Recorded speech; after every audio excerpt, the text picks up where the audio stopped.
Hello friends, આજે આપણે વાત કરીશું બેન્કિંગ અને નાણાકીય નીતિ. અગાઉ આપણે ધોરણ 12ના જે તે અગાઉના પ્રથમ યુનિટ છે આપણે ડિસ્કસ કરી ચૂક્યા છીએ. એનું જે તે રિવિઝન છે આપણે કરી ચૂક્યા છીએ. હવે આજનો જે તે આપણો ટૉપિક છે એ બેન્કિંગ અને નાણાકીય નીતિ ખૂબ જ અગત્યનો ટૉપિક છે. હવે અહીંયા સૌપ્રથમ આપણે બેન્કિંગ સિસ્ટમને સમજવાનો પ્રયત્ન કરીએ કે બેન્કિંગ સિસ્ટમ કઈ રીતે કામ કરે છે. તો મિત્રો, વર્તમાન સમયમાં આપણો જેટલો પણ નાણાકીય વ્યવહાર છે, તમામ જેટલી પણ આપણી નાણાકીય ચૂકવણીઓ છે, એ નાની ચૂકવણી હોય કે મોટી ચૂકવણી, એ તમામ મુખ્યત્વે બેંક દ્વારા આપણે કરીએ છીએ. હવે બેંક સિસ્ટમ કઈ રીતે કામ કરે છે એને મુખ્યત્વે આપણે સમજવાનો પ્રયત્ન કરીશું. સૌપ્રથમ આપણે સમજીએ બેન્કિંગ શબ્દ ક્યાંથી ઉદ્ભવ્યો છે, એટલે કે બેંક શબ્દ ક્યાંથી એનો ઉદ્ભવ થયો છે અને એના અર્થને આપણે સમજવાનો પ્રયત્ન કરીએ મિત્રો. તો બેંક જે તે શબ્દ છે, એ બેંક શબ્દનો સંસ્કૃત ભાષામાં અર્થ થાય છે ભાંડ, જેને આપણે મૂડીનો જથ્થો એમ કહી શકીએ. આ શબ્દ પરથી ભંડોળ શબ્દ બન્યો અને અંગ્રેજીમાં જે તે બેંક શબ્દ છે એ ફ્રાન્સ અને ઇટાલીના શબ્દો બેંકા અને બેન્ક્યુ પરથી ઉતરી આવ્યો છે. એટલે કે પ્રાચીન સમયમાં જેટલા પણ નાણાકીય વ્યવહારો થતા હતા, એ નાણાકીય લેવડ દેવડ મુખ્યત્વે શરાફો ઢળતી પાટલી ઉપર થતા હતા. એટલે કે ભાઈ ત્યાં જે બેન્ચ ઉપર બેસીને જે તે નાણાકીય વ્યવહાર થતા હતા, એ બેન્ચ શબ્દ ઉપરથી જ અંગ્રેજી શબ્દ બેંક ઉતરી આવ્યો છે મિત્રો. હવે સૌપ્રથમ આપણે વિશ્વમાં 1401માં બેંક ઓફ બાર્સિલોના, જેની સ્થાપના સ્પેનમાં થઈ હતી. હવે બેંકનો અર્થને સમજવાનો પ્રયત્ન કરીએ તો બેન્કિંગ સેવા આપતી સંસ્થા એટલે બેંક. સામાન્ય રીતે આવું એનું જે તે સામાન્યકરણ કરી શકીએ. પરંતુ થોડુંક વિસ્તૃતમાં એને સમજીએ તો માંગવામાં આવે એટલે નાણાં પરત કરવાની શરતે ધિરાણ કરવાના હેતુથી બચતો એકત્રિત કરતી સંસ્થાને આપણે બેંક કહીએ છીએ. એટલે કે અહીંયા જેટલા પણ લોકો છે એ પોતાની બચતો બેંકોમાં એકત્રિત કરે છે. અહીં એના ઉપર બેંક તમને જે તે જુદા જુદા જેટલા પણ ખાતાઓ છે એના ઉપર જુદા જુદા તમને વ્યાજ ચૂકવે છે. તો અહીંયા બેંક મુખ્યત્વે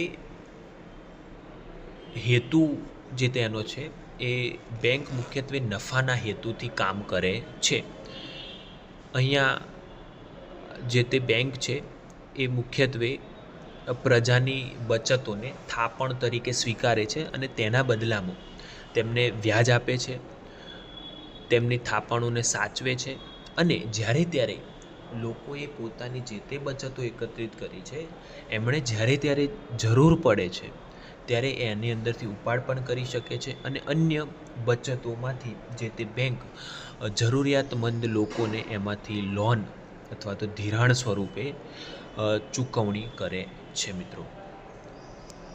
અહીં બેંકને મુખ્યત્વે બે પ્રકારમાં વહેંચી શકાય: વાણિજ્ય બેંક એટલે કે વેપારી બેંક અને મધ્યસ્થ બેંક. હવે સૌપ્રથમ આપણે વેપારી બેંકને સમજીએ તો મિત્રો, વેપારી બેંકની સ્થાપના 1949નો જે તે બેન્કિંગ કંપની ધારા મુજબ જે વેપારી બેંક બેન્કિંગ અંગેના વ્યવહારો કરે, એટલે કે દેશમાં રોકાણ વધારવા માટે પ્રજાની થાપણોને સ્વીકારે, જે ગ્રાહકને જરૂર પડે ત્યારે પાછી મળે અને જેમાંથી ચેક, ડ્રાફ્ટ, પે ઓર્ડર વગેરે દ્વારા ઉપાડ થઈ શકે છે. વેપારી બેંક મુખ્યત્વે નફાના હેતુથી કામ કરે છે. એટલે કે એ જે કાંઈ પણ બચતો લોકો પાસેથી એકત્રિત કરે છે એના ઉપર જે કાંઈ પણ ઇન્ટરેસ્ટ એટલે કે વ્યાજ લે છે, વ્યાજ ચૂકવણી કરે છે.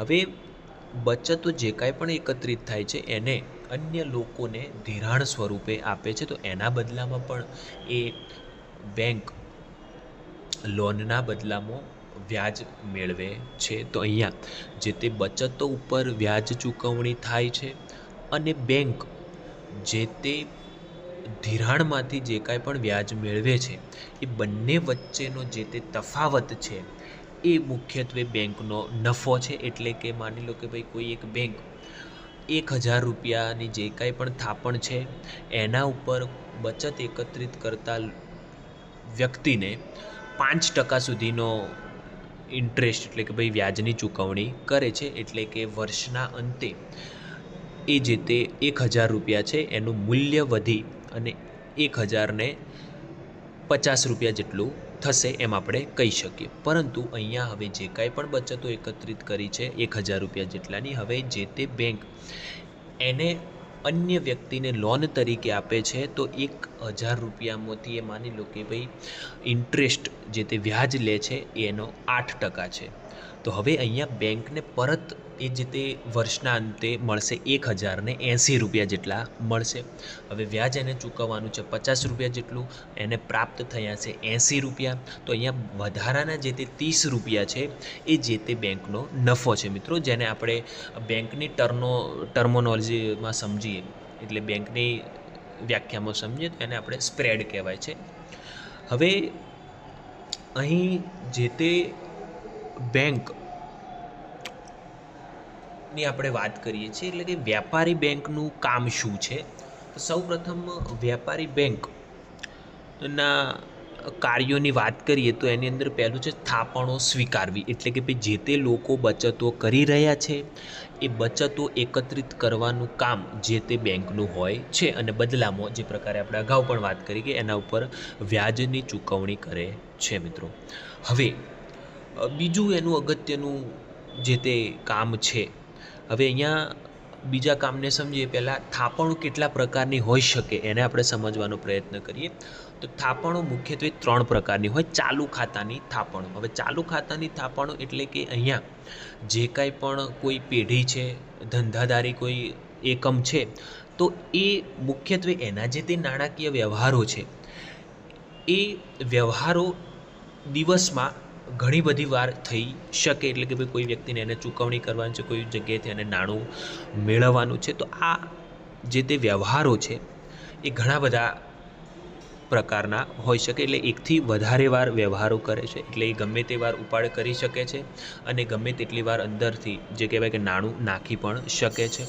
અહીંયા ચાલુ ખાતા અંતર્ગત જે તે ખાતેદારને ચેકબુક મળે છે, પરંતુ અહીંયા ખાસ વસ્તુ તમારે ધ્યાન રાખવાની છે કે અહીંયા એ જે કાંઈ પણ નાણાકીય વ્યવહાર થાય છે એના ઉપર એને કોઈ પણ વ્યાજ મળતું નથી. ઉપરથી બેંક એના પાસેથી એ જે તે ટ્રાન્ઝેક્શનના અમુક ચાર્જીસ વસૂલ કરી શકે છે મિત્રો.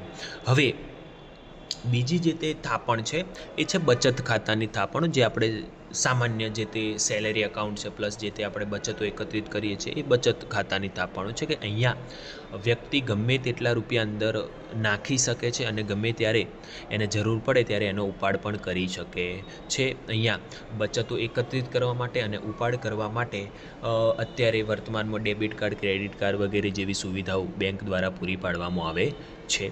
એની અંદર બચત ખાતાની થાપણોની અંદર પર્ટિક્યુલર એક છે રિકરિંગ ખાતાની સગવડ. એટલે કે કોઈ વ્યક્તિ અહીંયા એક સાથે બચતો એકત્રિત કરી શકતો નથી તો અમુક હપ્તા દ્વારા માની લો કે ભાઈ માસિક એ 500 રૂપિયા જમા કરાવે છે, દર માસ એ 500 રૂપિયા જમા કરાવે છે, તો વર્ષના અંતે જે કાંઈ પણ 6,000 રૂપિયા એકત્રિત થાય છે એ મુખ્યત્વે રિકરિંગ ખાતાની જે તે સગવડ છે એને આપણે કહી શકીએ. એના ઉપર જે તે વ્યાજ સારા એવા પ્રમાણમાં મળે છે અને કોઈક કારણોસર એ હપ્તો જમા કરાવી શકાતો નથી તો બેંક એ દંડવાહી કાર્યવાહી અથવા તો જે તે વ્યાજ તમને મળી રહ્યો છે એ વ્યાજ ઉપર થોડું ઘણું આપણે નુકસાન ભોગવવાનું થઈ શકે છે. હવે ત્રીજી જે તે થાપણો છે મુદ્દતી થાપણો, જેને આપણે કહીએ છીએ ફિક્સ્ડ ડિપોઝિટ.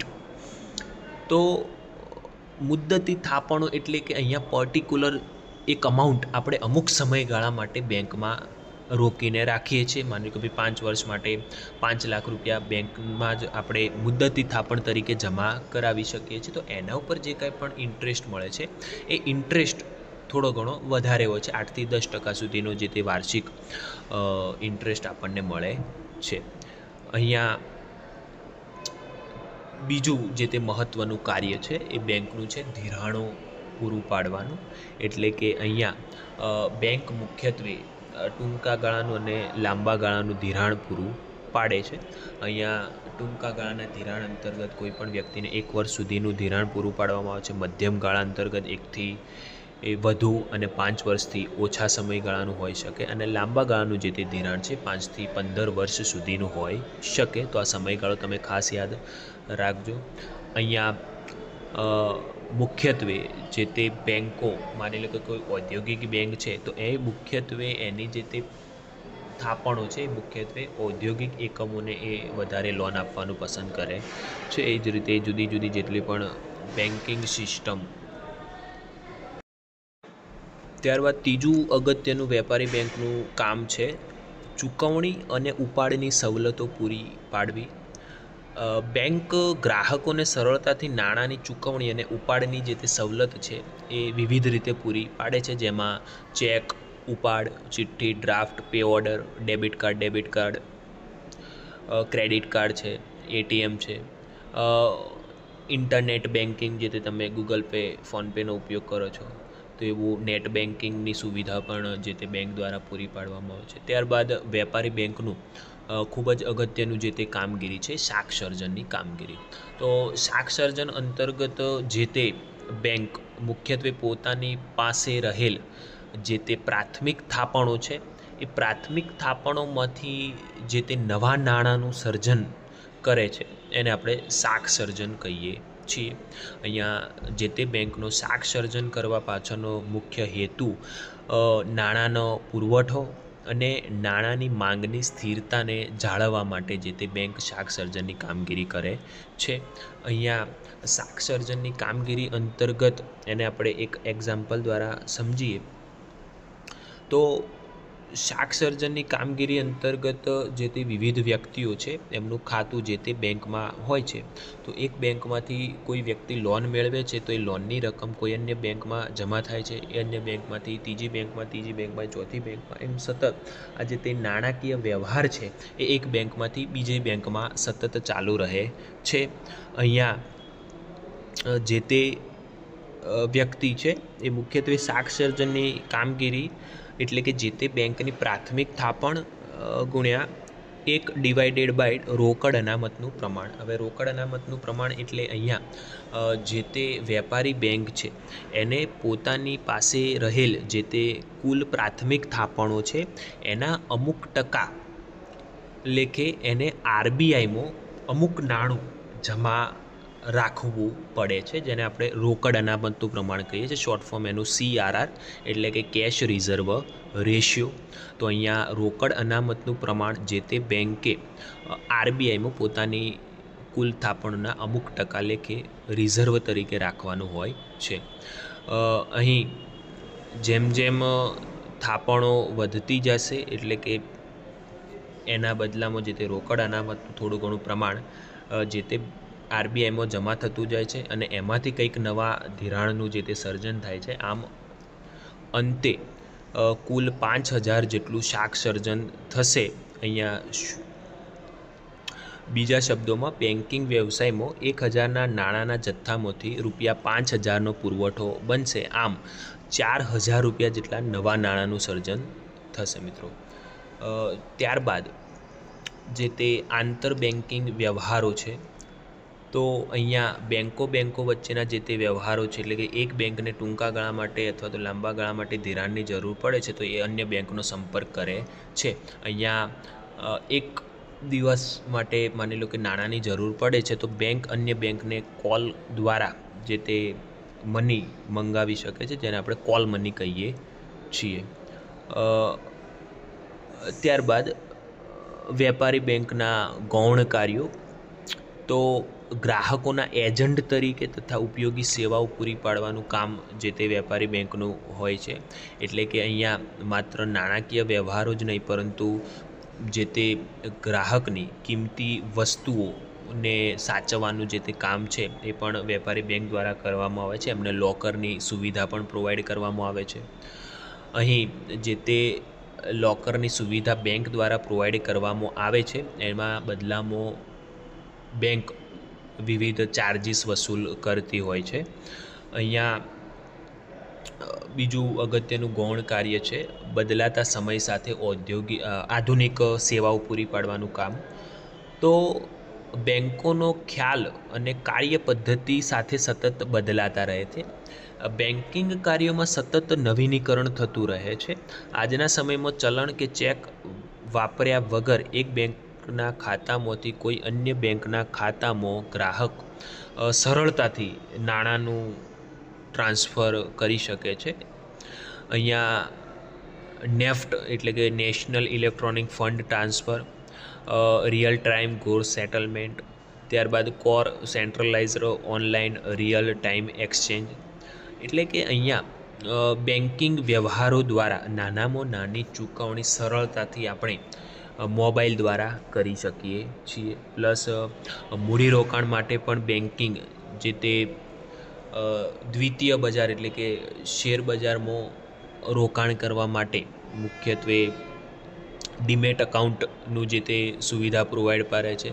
એટલે કે શેર, ડિબેન્ચર, બોન્ડ, જામીનગીરીઓ વગેરેના ભૌતિક સ્વરૂપને સાચવવા પડે તે માટે ઇલેક્ટ્રોનિક એક ખાતું છે. અહીંયા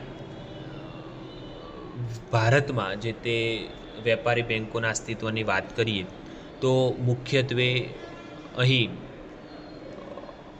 વેપારી બેન્કો એટલે એવી બેન્કો કે જે અહીં વેપારી બેન્કોને મુખ્યત્વે શિડ્યુલ બેન્કની અંદર એનો સમાવેશ થાય છે. હવે શિડ્યુલ બેન્ક કોને કહીશું? તો શિડ્યુલ બેન્ક એટલે એવી બેન્કો કે જે આરબીઆઈ એક્ટ 1934ની બીજી અનુસૂચિમાં જે તે બેન્કોનો સમાવેશ થતો હોય એ બેન્કોને શિડ્યુલ બેન્ક કહે છે. હવે શિડ્યુલ બેન્કમાં સમાવેશ પામવા માટે આરબીઆઈની જે તે અમુક નીતિ નિયમો હોય, જે તે શરતો હોય, જો એ શરતોનું પાલન જે તે બેન્ક દ્વારા થતું હોય તો પછી એ જે તે બેન્ક નોન શિડ્યુલ બેન્કમાંથી શિડ્યુલ બેન્કમાં સમાવેશ પામી શકે છે. અહીંયા શિડ્યુલ બેન્કો અંતર્ગત વેપારી બેન્કો અને સહકારી બેન્કો એમ બે ભાગમાં ડિવાઈડ કરવામાં આવે છે. હવે વેપારી બેન્કો મુખ્યત્વે જાહેર ક્ષેત્રની વેપારી બેન્કો, ખાનગી ક્ષેત્રની વેપારી બેન્કો, ભારતમાં કામ કરતી વિદેશી બેન્કો અને ત્યારબાદ પ્રાદેશિક ગ્રામીણ બેન્કો RRBs, પ્રાદેશિક ગ્રામીણ બેન્કો, જેની શરૂઆત 1975માં કરવામાં આવી હતી. હવે જાહેર ક્ષેત્રની જે તે વેપારી બેન્કો છે એટલે કે તમામ સાર્વજનિક બેન્કો, જેને આપણે યુનિવર્સલ બેન્કો પણ કહી શકીએ. તો અહીંયા મુખ્યત્વે જાહેર ક્ષેત્રની બેન્કો વર્તમાનમાં 12 જેટલી છે, જેમાં 11 બેન્કોનું રાષ્ટ્રીયકરણ કરવામાં આવ્યું છે અને 12મી જે તે બેન્ક SBI, એ SBI બેન્કનું જે તે અસ્તિત્વ છે એ આઝાદી પહેલાંથી જ છે. એટલે કે એ શરૂઆતથી જ એક સરકારની બેન્ક છે, એટલે કે જાહેર ક્ષેત્રની બેન્ક તરીકે ઓળખાય છે. આમ જાહેર ક્ષેત્રની કુલ 12 બેન્કો છે. હવે બીજી ખાનગી ક્ષેત્રની બેન્કો, તો અહીંયા ખાનગી ક્ષેત્રની જેટલી પણ બેન્કો છે, ખાનગી ક્ષેત્રના બેન્ક વેપારી બેન્કોનું આપણે ઉદાહરણ લઈએ તો HDFC બેન્ક છે, એક્સિસ બેન્ક છે, બીજી કે યસ બેન્ક છે. તો આ તમામ બેન્કો ખાનગી ક્ષેત્રની બેન્કો કહેવાય. હવે ભારતમાં કામ કરતી વિદેશી બેન્કોનું આપણે ઉદાહરણ લઈએ તો સિટી બેન્ક છે, તો આ વિદેશી બેન્ક છે. પછી પ્રાદેશિક ગ્રામીણ બેન્ક તો બરોડા ગુજરાત ગ્રામીણ બેન્ક, તો એ એક RRBs તરીકે ઓળખાય છે. અને સહકારી બેન્કો ઓલરેડી જેટલી પણ નાગરિકો દ્વારા જ ઓન કરવામાં આવતી હોય એ તમામ. તો જેમ કે આપણે જાણીએ છીએ કે દરેક દેશમાં પોતાની એક સર્વોચ્ચ બેન્ક હોય છે, એક સેન્ટ્રલ બેન્ક આપણે જેને કહીએ છીએ. તો એ જે તે મધ્યસ્થ બેન્ક છે, એ મધ્યસ્થ બેન્કની જે તે કામગીરી શું છે? તો જે તે મધ્યસ્થ બેન્ક છે એ તમામ જેટલી પણ બેન્કો જે તે દેશમાં કામ કરી રહી છે એ તમામ બેન્કોના નિયંત્રણનું જે તે કામગીરી છે, એ નિયંત્રણની કામગીરી જે તે મધ્યસ્થ બેન્કની હોય છે. અહીંયા આરપી કેન્ટના શબ્દોમાં મધ્યસ્થ બેન્ક એટલે એવી સંસ્થા કે જેને દેશના સામાન્ય હિત માટે અર્થતંત્રમાં નાણાંના જથ્થાના વિસ્તરણ અને સંકોચનની જે તે જવાબદારી સોંપવામાં આવી હોય એને મધ્યસ્થ બેન્ક કહેવાય છે. અહીં મધ્યસ્થ બેન્કની જે તે મુખ્ય કાર્ય નાણાં બજાર અને બેન્કિંગ ક્ષેત્રને મદદ કરવાનું, તેનું નિયંત્રણ કરવાનું અને તેને પ્રોત્સાહન આપવાનું છે તથા દેશના આર્થિક હિત માટે નાણાકીય સ્થિરતા જાળવવાની છે. હવે નાણાકીય સ્થિરતા કઈ રીતે જળવાશે? તો દેશમાં રહેલ નાણાંનો પુરવઠો અને સામે જે કાંઈ પણ નાણાંની માંગ થઈ રહી છે એ બંને વચ્ચે સમતુલાની જે તે સ્થિતિ છે એને આપણે આર્થિક સ્થિરતા અથવા તો બીજા શબ્દોમાં નાણાકીય સ્થિરતા કહીએ છીએ. હવે જે તે મધ્યસ્થ બેંક છે અને ભારતના સંદર્ભમાં જ્યારે ત્યારે આપણે વાત કરીએ તો ભારતની જે તે મધ્યસ્થ બેંક છે એને આપણે ભારતીય રિઝર્વ બેંક એટલે કે આરબીઆઈ તરીકે ઓળખીએ છીએ. હવે આરબીઆઈની જે તે સ્થાપના છે એ મુખ્યત્વે આરબીઆઈ એક્ટ 1934 અંતર્ગત 1 એપ્રિલ 1935ના રોજ થઈ હતી.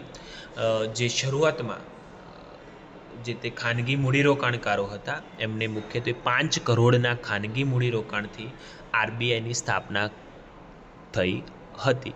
અહીંયા જે તે 5 કરોડ જે તે ખાનગી મૂડીરોકાણ છે એમાં ભારતીય મૂડીરોકાણકારોનો હિસ્સો માત્ર 4% હતો અને બાકીના 96% હિસ્સો જે તે યુકેના જેટલા પણ મૂડીરોકાણકારો છે એટલે કે બ્રિટનના મૂડીરોકાણકારોનો 96% જેટલો હિસ્સો હતો. એટલે જ્યારે ત્યારે આરબીઆઈની સ્થાપના થઈ ત્યારે આરબીઆઈ એક ખાનગી બેંક તરીકે ઓળખાતી હતી, પરંતુ જ્યારે ત્યારે ભારત દેશ આઝાદ થયો ત્યારે વર્ષ 1949માં 1 જાન્યુઆરીના રોજ આપણે એનું જે તે રાષ્ટ્રીયકરણ કરવામાં આવ્યું. એટલે કે અહીં જે તે આરબીઆઈ છે એ ખાનગી બેંકની જગ્યાએ એક રાષ્ટ્રીયકૃત બેંક અથવા તો એક કેન્દ્ર હેઠળની બેંક બનાવવામાં આવી. અહીંયા ભારતીય રિઝર્વ બેંક ના કાર્યોની આપણે વાત કરીએ તો સૌ પ્રથમ અથવા તો આપણે કહી શકીએ સૌથી અગત્યનું જે તે કામ છે એ ચલણ બહાર પાડવાનું જે તે કામ છે. અહીં આરબીઆઈ ₹2 અથવા તો એનાથી વધુના રકમની જેટલી પણ નોટો છે એ છાપવાનું કામ મુખ્યત્વે આરબીઆઈ બજાવે છે અને બાકીના જેટલા પણ ₹1થી ₹2 અથવા તો એનાથી નાના જેટલા પણ ચલણી સિક્કાઓ છે અથવા તો કાગદી નોટો છે એ બહાર પાડવાનું જે તે કામ છે મુખ્યત્વે નાણાં ખાતાનું હોય છે, એટલે કે ભાઈ ફાઇનાન્સ મિનિસ્ટ્રીનું હોય છે, જે તે સરકારનું હોય છે. અહીં બીજું જે તે અગત્યનું કામ છે એ સરકારની બેંક તરીકેનું કામ. હવે અહીં જ્યારે ત્યારે કોઈ પણ સરકારને ટૂંકા ગાળા માટેની અથવા તો લાંબા ગાળા માટેની નાણાંની જરૂર પડે છે ત્યારે તે સૌપ્રથમ આરબીઆઈનો સંપર્ક કરે છે અને અહીં આરબીઆઈ મુખ્યત્વે સરકારના નાણાકીય સલાહકાર તરીકેનું પણ કામ કરે છે. એટલે કે સરકારને જ્યારે ત્યારે ટૂંકા ગાળા માટેની લોનની જરૂર પડે છે તો એમાં મુખ્યત્વે આરબીઆઈ અમને મદદરૂપ થાય છે.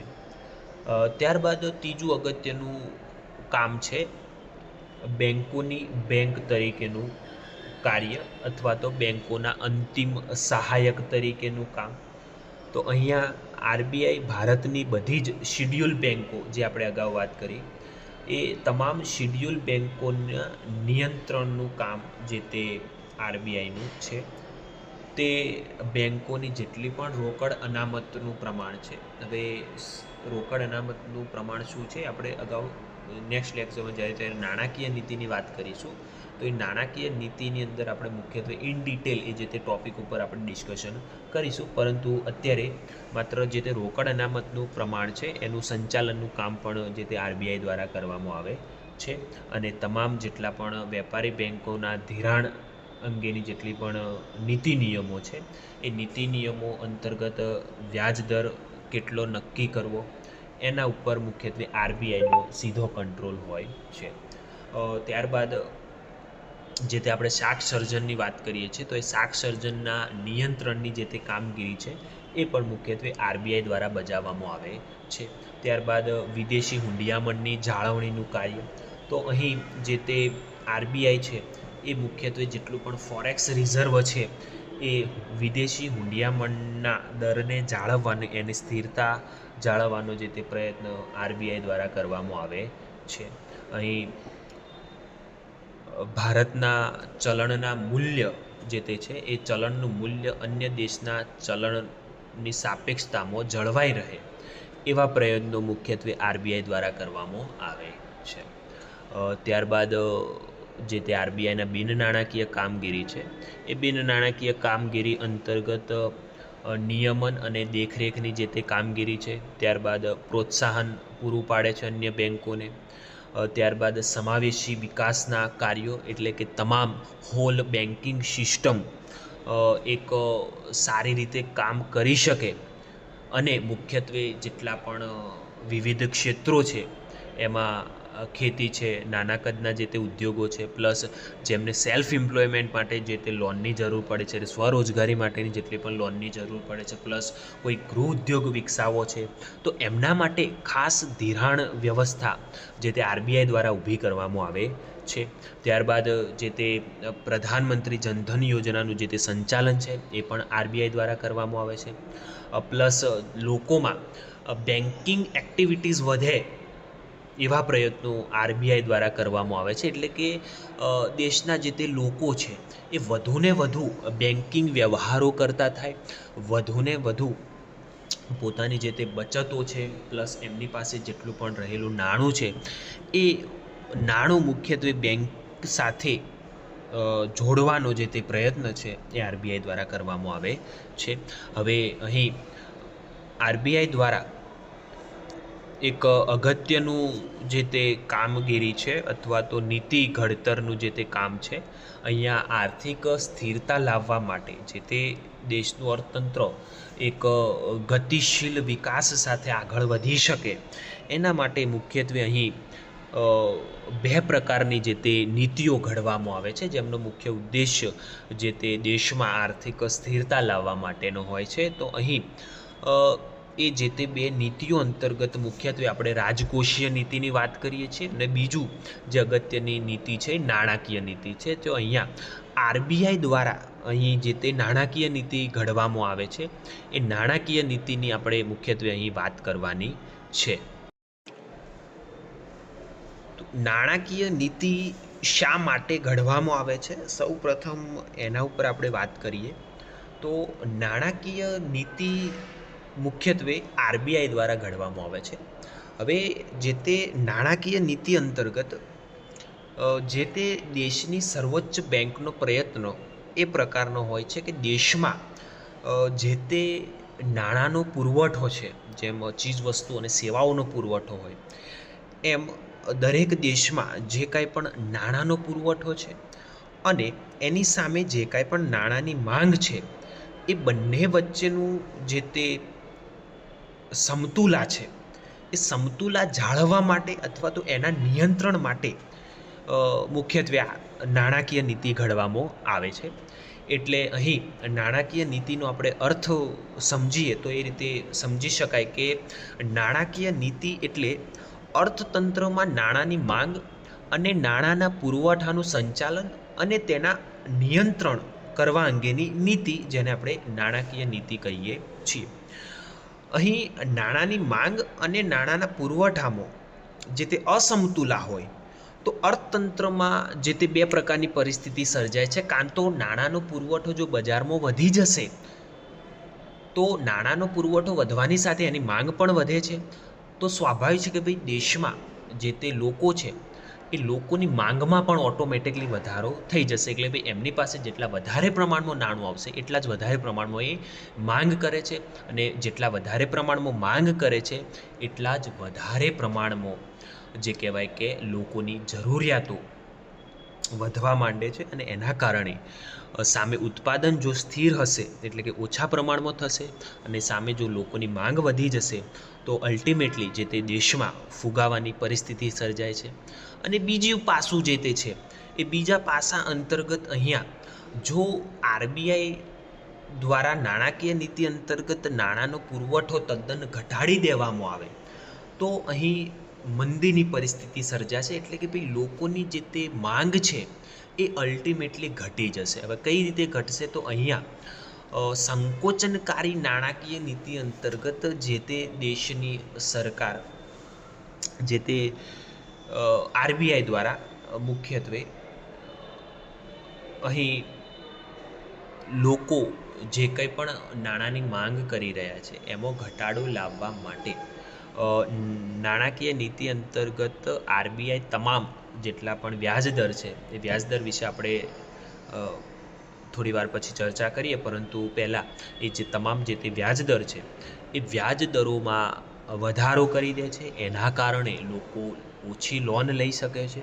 લોકોને જેટલા ઓછા પ્રમાણમાં લોન મળે છે એટલા જ ઓછા પ્રમાણમાં એ નાણાંની માંગ કરે છે, અને નાણાંની માંગ જેમ જેમ ઘટશે એમ એમ લોકોની જે તે જરૂરિયાતો છે જરૂરિયાતો પણ ઘટવા પામશે, અને એનાથી અલ્ટિમેટલી જે તે અર્થતંત્ર છે એમાં મંદીની પરિસ્થિતિ સર્જાય છે. એટલે કે ભાઈ અલ્ટિમેટલી લોકોની જે તે માંગ છે એ લોકોની માંગ ઘટવા પામે છે.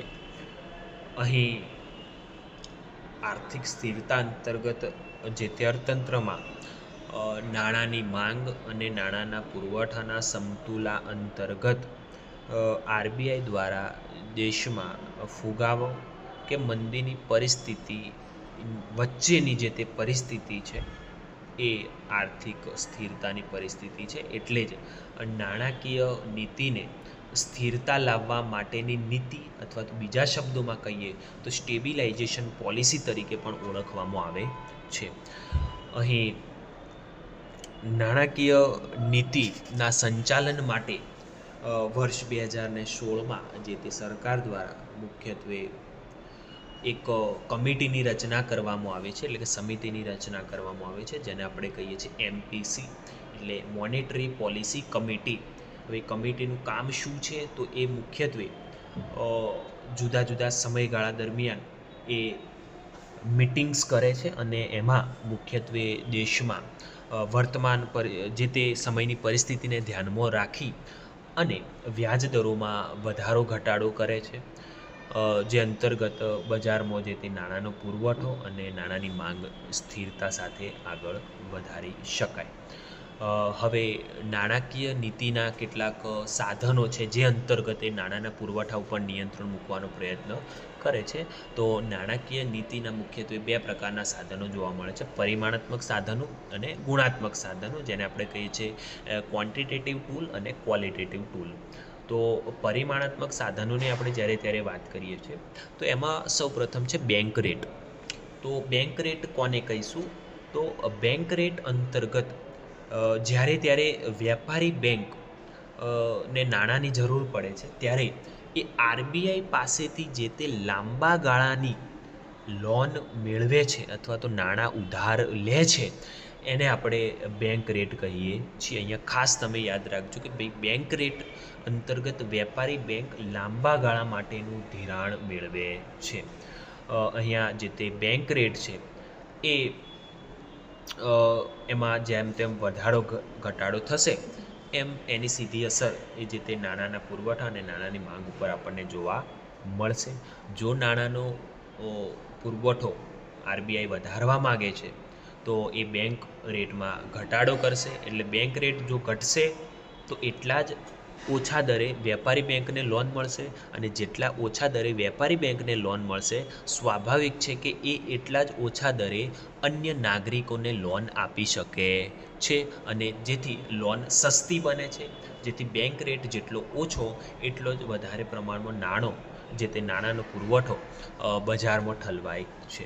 ત્યારબાદ બીજું જે તે ટૂલ છે એ છે રેપો રેટ અને રિવર્સ રેપો રેટ.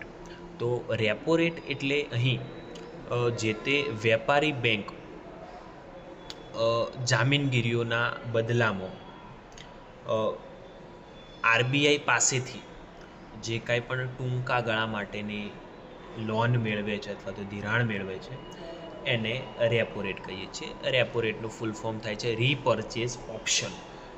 હવે અહીંયા વાત કરીએ આપણે રિવર્સ રેપો રેટની. તો રિવર્સ રેપો રેટ અંતર્ગત જે તે આરબીઆઈ બેન્કો પાસે રહેલ સરપ્લસ મનીને ટૂંકા ગાળા માટે આરબીઆઈ વેપારી બેન્કો પાસેથી જે કાંઈ પણ ધિરાણ મેળવે છે એને રિવર્સ રેપો રેટ કહીએ છીએ. ટૂંકમાં રિવર્સ રેપો રેટ એટલે જે તે આરબીઆઈ વેપારી બેન્કો પાસેથી ટૂંકા ગાળા માટેનું જે તે ધિરાણ લે છે એને રિવર્સ રેપો રેટ કહે છે. ત્યારબાદ અગત્યનું જે તે ટૂલ છે એ છે રોકડ અનામતનું પ્રમાણ, કેશ રિઝર્વ રેશિયો. તો અહીં આરબીઆઈ એવું સૂચવે છે કે જે તે વેપારી બેંકની પ્રાથમિક થાપણો છે, એટલે જે કાંઈ પણ કુલ થાપણો છે એ કુલ થાપણોના અમુક ટકા લેખે જે તે વેપારી બેંકે આરબીઆઈમાં જે રિઝર્વ તરીકે રાખવાનું છે એને રોકડ અનામતનું પ્રમાણ કહેવાય છે. એટલે કે માની લો કે કોઈ બેંકની જે તે પ્રાથમિક થાપણો છે એ 1,000 રૂપિયા જેટલી છે અને આરબીઆઈ એવું નક્કી કરે છે કે રોકડ અનામતનું પ્રમાણ 15% જેટલું છે વર્તમાનમાં. તો અહીં જે તે વેપારી બેંક પાસે 1,000 રૂપિયાની જે તે પ્રાથમિક થાપણો છે એ 1,000 રૂપિયાની પ્રાથમિક થાપણોમાંથી 15% લેખે એટલે કે 150 રૂપિયા એને CRR તરીકે આરબીઆઈમાં જમા રાખવા જરૂરી છે. તો અહીં CRR જેટલો ઓછો એટલે કે બેંકે પોતાના રિઝર્વ જેટલા આરબીઆઈમાં ઓછા જમા રાખવા પડશે, સ્વાભાવિક છે કે ભાઈ એટલા જ વધારે પ્રમાણમાં એ અન્ય વ્યક્તિઓને લોન આપી શકે છે. અને જેટલો રેપો રેટ જે તે રોકડ અનામતનું પ્રમાણ વધારે હશે એટલા જ ઓછા પ્રમાણે એ જે તે બેંક લોન આપી શકે છે. એટલે અહીં ત્રીજું અગત્યનું જે તે પાંચમું જે તે અગત્યનું ટૂલ છે એ છે કાયદા માન્ય પ્રવાહિતતાનું પ્રમાણ. તો અહીંયા જે તે કાયદા માન્ય પ્રવાહિતતાનું પ્રમાણ છે એ અંતર્ગત બેંકે જે તે વેપારી બેંકે પોતાની પાસે રહેલ જે તે પ્રાથમિક થાપણો છે એના અમુક ટકા અહીંયા આરબીઆઈમાં નથી જમા કરાવવાના, પરંતુ એને પોતાની પાસે કોઈ સરકારી જામીનગીરીઓ ખરીદીને સોના ચાંદીના સ્વરૂપમાં કે નકદ સ્વરૂપમાં એને પોતાની પાસે અનામત તરીકે રાખવાના છે, જેને SLR તરીકે ઓળખવામાં આવે છે, સ્ટેટ્યુટરી લિક્વિડિટી રેશિયો. એટલે કે અહીંયા જે તે બેંકે પોતાની પ્રાથમિક થાપણોના અમુક ટકા લેખે પોતાની પાસે રિઝર્વ તરીકે રાખવાના છે. ત્યારબાદ ખુલ્લા બજારના કાર્યો OMO એટલે કે ઓપન માર્કેટ ઓપરેશન્સ. તો અર્થતંત્રમાં નાણાંનો પુરવઠો વધારવા કે ઘટાડવા આરબીઆઈ જે તે બજારમાં જામીનગીરીઓનું જે તે ખરીદ વેચાણ કરે છે એને મુખ્યત્વે ખુલ્લા બજારના કાર્યો કહે છે. એટલે કે અહીંયા જો નાણાંનો પુરવઠો બજારમાં વધારે હશે તો એ સમયગાળા દરમિયાન આરબીઆઈ સરકારી જામીનગીરીઓનું ખરીદ વેચાણ કરે છે અને એ ખરીદીનું કામ જે તે ઇન્ડિવિજ્યુઅલ્સ કરે છે.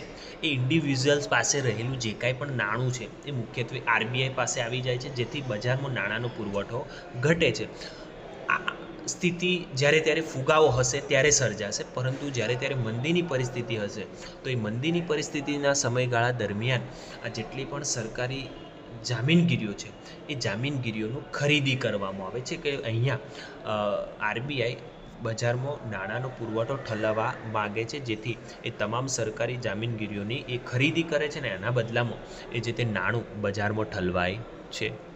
તો અહીંયા મુખ્યત્વે આ જે તે નાણાકીય નીતિના પરિમાણાત્મક સાધનો છે. ત્યારબાદ જે તે ગુણાત્મક સાધનોની જ્યારે ત્યારે આપણે વાત કરીએ તો ગુણાત્મક સાધનો અંતર્ગત પહેલું છે સલામતીની જરૂરિયાત. હવે સલામતીની જરૂરિયાત અંતર્ગત અહીંયા જે તે વેપારી બેંક મુખ્યત્વે જે કાંઈ પણ લોન આપી રહી છે એ લોન જે તે વ્યક્તિ દ્વારા જેટલા પ્રમાણમાં માંગવામાં આવે છે એના બદલામાં સામે એને કોઈક જે કહેવાય કે જામીનગીરી જમા કરાવવાની હોય છે. એ મિલકતના સ્વરૂપમાં હોઈ શકે, જેમ કે ઘરેણાં છે, થાપણો છે, કાર જમીન વગેરે સલામતી પેટે રાખવાની હોય છે. અહીંયા સલામતીની જરૂરિયાત અંતર્ગત જે તે આરબીઆઈ મુખ્યત્વે અમુક રેટ્સ નક્કી કરેલા હોય કે અમુક ટકા જેટલા જ લોન જે તે વ્યક્તિને આપવાની. માની લો કે જે તે વ્યક્તિ ડિમાન્ડ કરે છે 10 લાખની, પરંતુ એમાં જે તે માર્જિનની જે તે જરૂરિયાત છે, સલામતીની જે તે જરૂરિયાત છે એ અંતર્ગત એને અમુક ટકા લોન પ્રોવાઈડ કરવામાં આવે છે. ત્યારબાદ જે તે માર્જિનની જે તે જરૂરિયાત છે, તો એ માર્જિનની જરૂરિયાત અંતર્ગત અહીંયા સલામતી પેટે જે તે વ્યક્તિ પોતાની જે તે મિલકત વતાવે છે એના અમુક ટકા અથવા માંગેલ લોનના અમુક ટકા જેટલી રકમનું જ ધિરાણ જે તે વ્યક્તિને મળી શકે છે. એટલે કે માની કે જે તે વ્યક્તિ 10 લાખની ડિમાન્ડ કરે છે, પરંતુ સામે એને માની લો કે ભાઈ માર્જિન રિક્વાયરમેન્ટ આરબીઆઈ દ્વારા 10% નક્કી કરવામાં આવે છે, તો એ અંતર્ગત એ જે તે વ્યક્તિને જેટલા નાણાંની જરૂર છે, 10 લાખની જરૂર છે, તો અહીંયા 10% લેખે માર્જિન રાખવામાં આવે છે. એટલે કે ભાઈ એને માત્ર લોન જે તે 9 લાખ રૂપિયા જેટલીની મળે છે. ત્યારબાદ ધિરાણની ટોચ મર્યાદા કરવી, એટલે કે ભાઈ મહત્તમ જે તે વ્યક્તિને કેટલી લોન આપવી એની જે તે ધિરાણ મર્યાદા છે એ પણ આરબીઆઈ દ્વારા નક્કી કરવામાં આવે છે.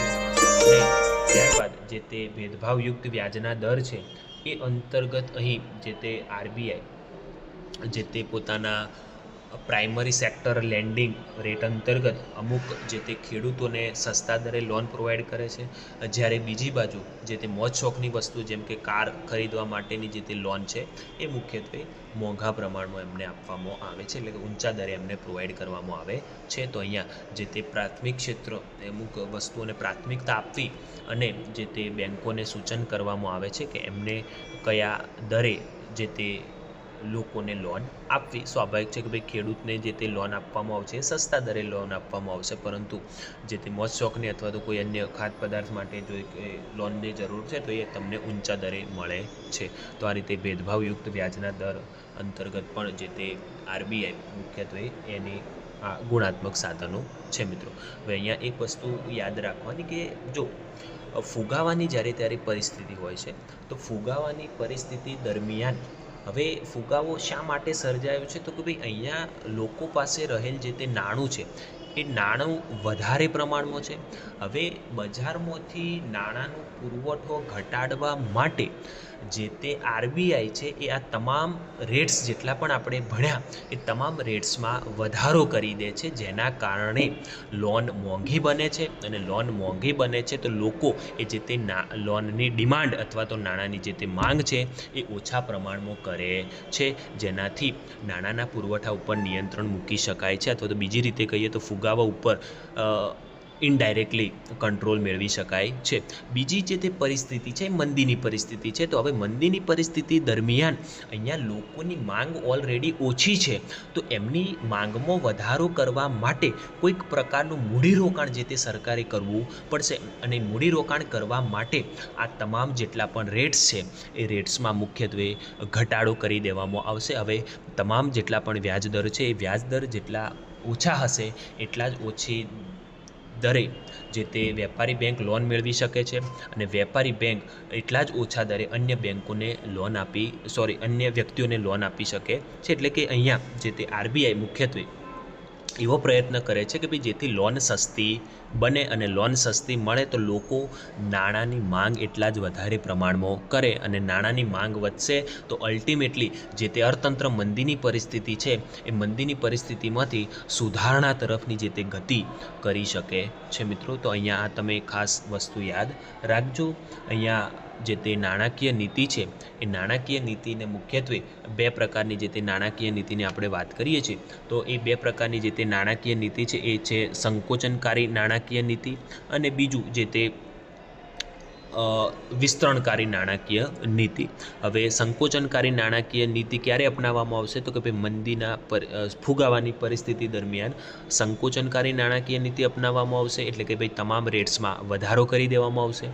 અને વિસ્તરણકારી નાણાકીય નીતિ મંદીની પરિસ્થિતિ દરમિયાન લાગુ કરવામાં આવશે, કે ભાઈ જે અંતર્ગત આરબીઆઈ તમામ રેટ્સમાં ઘટાડો કરે છે અને જેથી લોન સસ્તી બને મિત્રો. તો અહીં ચોથું જે તે ચેપ્ટર છે અહીંયા આપણે ક્લોઝ કરીએ છીએ. આપણે 5મા યુનિટમાં હવે મળીશું. આ યુનિટમાં તમને કોઈ પણ પ્રકારનો ક્વેશ્ચન હોય તો તમે મને પૂછી શકો છો અથવા તો કમેન્ટ બોક્સમાં જણાવી શકો છો. Thank you.